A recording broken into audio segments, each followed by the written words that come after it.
Hello friends, welcome to online study with Bhavna. Friends, आज हम Himachal GK से रिलेटेड इंपॉर्टेंट क्वेश्चंस डिस्कस करेंगे। ये वीडियो का पार्ट 3 है।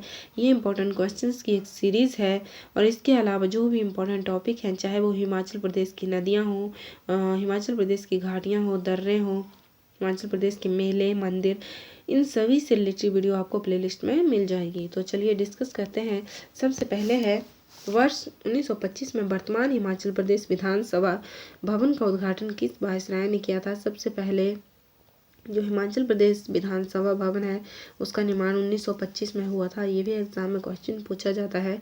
और इसका उद्घाटन किसने किया था, तो लॉर्ड रीडिंग ने इसका उद्घाटन किया था। और इनसे रिलेटेड एक और क्वेश्चन एग्जाम में पूछा जाता है कि 1921 में जब महात्मा गांधी पहली बार शिमला आए थे तो वो कौन से वायसराय से मिले थे, तो शिमला में वह लॉर्ड रीडिंग से मिले थे। लिंटन मेमोरियल कहाँ स्थित है, यह डिस्ट्रिक्ट सिरमौर नाहन में स्थित है। और कब इसकी स्थापना की गई, 1877 में इसकी स्थापना की गई। किसने की, राजा शमशेर प्रकाश ने।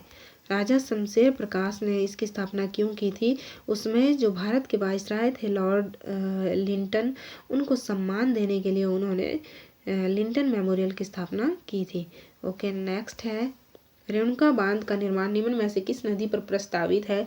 गिरी नदी पर प्रस्तावित है रेणुका बांध। और जो गिरी नदी है वो यमुना की सहायक नदी है।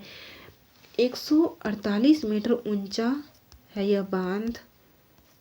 और जो रेणुका बांध है, इस प्रोजेक्ट की जो बिजली उत्पादन क्षमता है वो कितनी है, 40 मेगावाट।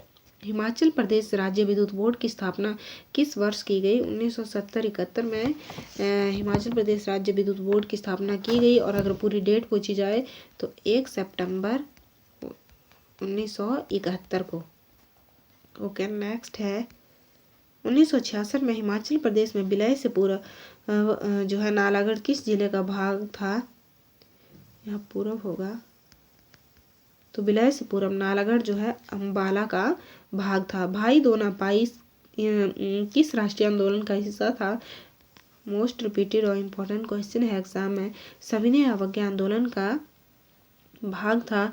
भाई दो ना पाई दो का क्या मतलब है, उसमें जो प्रजामंडल थे उन्होंने ये आंदोलन चलाया था। भाई दो ना पाई दो मतलब ना ही हम फौज के लिए अपने आदमी देंगे और ना ही पाई मतलब कर देंगे। ना तो हम, उसमें द्वितीय विश्व युद्ध चल रहा था तो ये अंग्रेजों पर दबाव डालने के लिए उन्होंने ये आंदोलन चलाया था कि भाई, ना तो हम भाई देंगे, ना ही मतलब हम आदमी देंगे फौज के लिए और ना ही हम कर देंगे। और ये कौन से राष्ट्रीय आंदोलन का हिस्सा था, सविनय अवज्ञा आंदोलन का। ओके, नेक्स्ट है स्पीति का शाब्दिक अर्थ क्या है, मणियों की भूमि या रत्नों की भूमि। ये भी रिपीटेड है, बार बार एग्जाम में पूछा जाता है। और अगर पूछा जाए कि लाहौल और गारजा जो है इसका किसका है ये, तो ये लाहौल का अर्थ है। लाहौल को लाहौल भी कहते हैं और गारजा भी कहते हैं। गारजा मतलब अज्ञात देश और लाहौल मतलब दक्षिण देश। बसपा नदी किस स्थान पर सतलुज नदी में मिलती है, ये मिलती है करछम में। और जो बसपा है वो सतलुज की एक बड़ी सहायक नदी है। ओके, नेक्स्ट है कालका शिमला रेलमार्ग की कुल लंबाई कितनी है, 96 किलोमीटर है। इसका निर्माण कब हुआ, 1898 में कालका शिमला रेलमार्ग का निर्माण हुआ था। पहली रेलगाड़ी कब चलाई गई, 9 नवंबर 1903 को। यातायात के उद्देश्य से पहली रेलगाड़ी कब चलाई गई, 1 जनवरी 1906 को। अगर सिंपल पूछा जाए कि पहली रेलगाड़ी जो है कालका शिमला रेल मार्ग पर कब चलाई गई, तो 9 नवंबर 1903 को। अगर यातायात के उद्देश्य से पूछा जाए तो 1906 को। ओके, नेक्स्ट है हिमाचल प्रदेश की किस जनजाति को खोसिया नाम से जाना जाता है। किन्नर जनजाति को खोसिया नाम से जाना जाता है। और एक और क्वेश्चन जो किन्नर से रिलेटेड पूछा जाता है, किन्नर शब्द का क्या अर्थ है। किन्नर शब्द का अर्थ है अश्व मुख वाले। और ये किसने कहा है, ये कहा है कालिदास ने।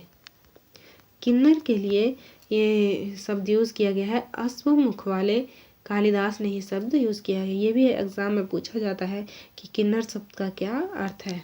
ओके, नेक्स्ट है हिमाचल प्रदेश की स्पीतियन जनजाति को अन्य किस नाम से जाना जाता है, भोट नाम से जाना जाता है। और हांगरांग में जिनको जाड़ जाति के नाम से जानते हैं, उन्हीं लोगों को स्पीति में भोट कहते हैं। ये बौद्ध धर्म को मानते हैं और इनकी जो शक्लें हैं, इनका जो चेहरा है वो तिब्बत के निवासियों से मिलते हैं। हिमाचल प्रदेश के निवासी गुज्जर निम्नलिखित में से किसके वंशज माने जाते हैं? ये माने जाते हैं हूणों के वंशज। गुज्जर जो हैं हिंदू भी होते हैं और मुस्लिम भी। कुछ जो गुज्जर हैं वो स्थायी रूप से रहते हैं और कुछ घुमक्कड़ किस्म के होते हैं। ज़्यादातर जो मुस्लिम गुज्जर हैं वो घुमक्कड़ होते हैं। ओके, नेक्स्ट है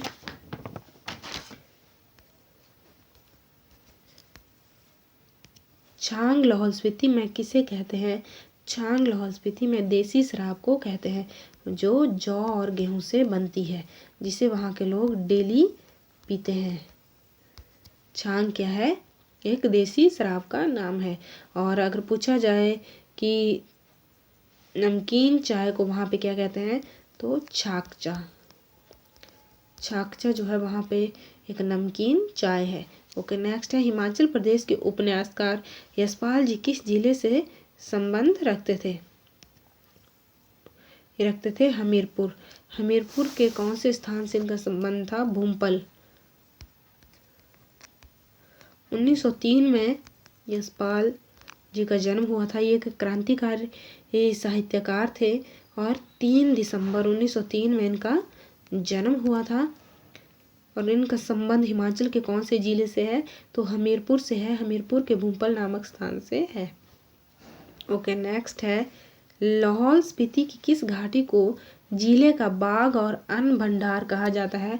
तो पट्टन घाटी को लाहौल स्पीति जिले का बाग और अन्न का भंडार कहा जाता है। पट्टन घाटी को आलू की खेती के लिए भी जाना जाता है। पट्टन घाटी जो है लाहौल स्पीति की आलू की खेती के लिए प्रसिद्ध है। और अगर पूछा जाए कि लाहौल स्पीति की सबसे लंबी घाटी कौन सी है, तो लिंगटी घाटी जो है ये लाहौल स्पीति की सबसे लंबी घाटी है। आलू के लिए कौन सी घाटी प्रसिद्ध है? पट्टन घाटी। बाग और अन्न का भंडार कौन सी घाटी को कहा गया है? पट्टन घाटी को। और अगर पूछा जाए कि अल्पाइन वृक्षों के लिए कौन सी घाटी प्रसिद्ध है, तो स्पीति घाटी जो है अल्पाइन वृक्षों के लिए जानी जाती है। हिमाचल प्रदेश के प्रथम मुख्यमंत्री डॉक्टर वाई एस परमार किस जिले से संबंधित हैं? जिला सिरमौर। और इनका जन्म कब हुआ था? 1906 में। 4 अगस्त 1906 में इनका जन्म हुआ था डिस्ट्रिक्ट सिरमौर में। और गांव का नाम था बागथन। जो भी प्रसिद्ध व्यक्ति हुए हैं हिमाचल में, इनके गांव का नाम भी हमें पता होना चाहिए। तो वाई एस परमार के गांव का नाम था बागथन। कई बार जो है डिस्ट्रिक्ट का नाम ना पूछ के गांव का नाम पूछा जाता है। जैसे जो यशपाल जी हैं उनके डिस्ट्रिक्ट का नाम बहुत कम एग्जाम में पूछा जाता है। हमीरपुर की जगह हमेशा भूमपल ही ऑप्शन में दिया जाता है, तो ये भी हमें पता होना चाहिए। ओके, नेक्स्ट है बसपा घाटी को और किस नाम से जाना जाता है? बसपा घाटी को और जाना जाता है सांगला घाटी के नाम से। यह किन्नौर की सबसे सुंदर घाटी है। ओके, और ये कहाँ से शुरू होती है? ये बसपा नदी के उद्गम स्थल से शुरू होती है और जब तक बसपा नदी जो है सतलुज में नहीं मिल जाती तब तक इस घाटी का अंत नहीं होता। मतलब जैसे ही बसपा नदी का सतलुज में मिलन होता है तो ये घाटी भी खत्म हो जाती है। और किन्नौर की सबसे सुंदर घाटी है सांगला घाटी। ओके, नेक्स्ट है दयोरी झील कौन से जिले में है? यह है कुल्लू की सैंज घाटी में स्थित है दयोरी झील। ओके, नेक्स्ट है बुढ़ा लोक नृत्य कौन से जिले में प्रसिद्ध है? बुढ़ा लोक नृत्य है डिस्ट्रिक्ट सिरमौर में। यह दिवाली या जो अन्य उत्सव होते हैं उनमें यह नृत्य किया जाता है और इसमें 10-15 आदमी जो है टोली में नृत्य करते हैं।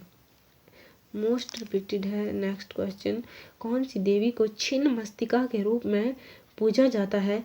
देवी चिंतपूर्णी को छिन्न मस्तिका के रूप में पूजा जाता है। डिस्ट्रिक्ट ऊना में है देवी चिंतपूर्णी का मंदिर और चरणों को जो है आराध्य मानकर यहाँ मंदिर का निर्माण किया गया है। ओके, आई होप फ्रेंड्स आज के जो क्वेश्चन है आपके आने वाले एग्जाम के लिए यूज़फुल होंगे। अगर वीडियो आपको पसंद आए तो लाइक करें। Thank you, keep watching.